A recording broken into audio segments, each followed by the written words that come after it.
Bon, j'ai fait une pause. Je suis obligé de me décharger la tête parce qu'à côté de ça, si vous voulez, moi, je suis en train de recompiler en fait vraiment un vrai travail de cheminement en fait analytique, sanctionné par un diplôme ou non, c'est pas le problème en fait.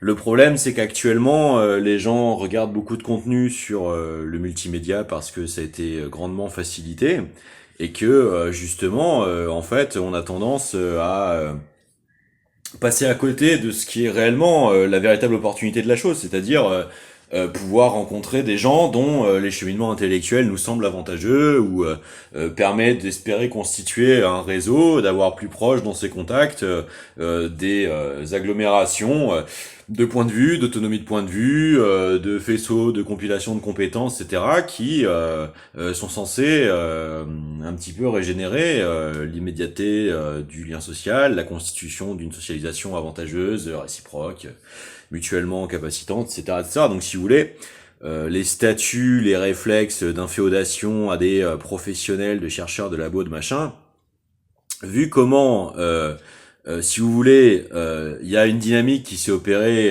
depuis 40 ans, depuis la survention de cette technologie dans la société. Pour moi, il m'est important de réaffirmer un truc.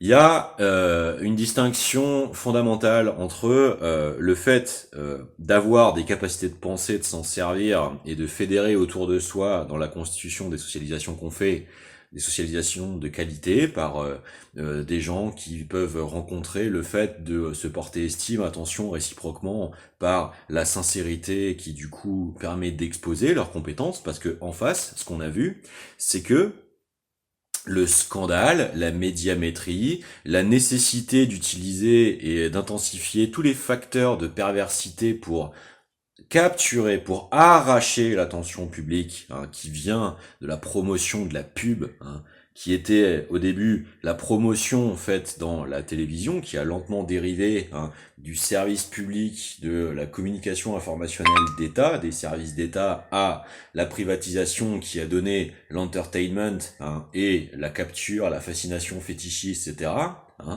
A lentement fait dériver la focalisation de l'attention publique de la morale immédiate de vie de village à l'hyper-isolationnisme des individus dans leur bail locatif, dans leurs cellules individuelles, dans leur hypnose, dans leur fascination par la lucarne, par le rectangle, qui va flatter ses plus bas instincts pour entretenir la temporisation, le tempo, l'algorithmicisation de la capture, l'arrachage de leur attention, donc par tous les moyens possibles d'emprise là-dessus. La sidération, le scandale, le couple dégoût, fascination, répulsion, etc., etc. Et donc c'est pour ça que vous voyez de plus en plus en fait une absence, une disparition de traitement des choses.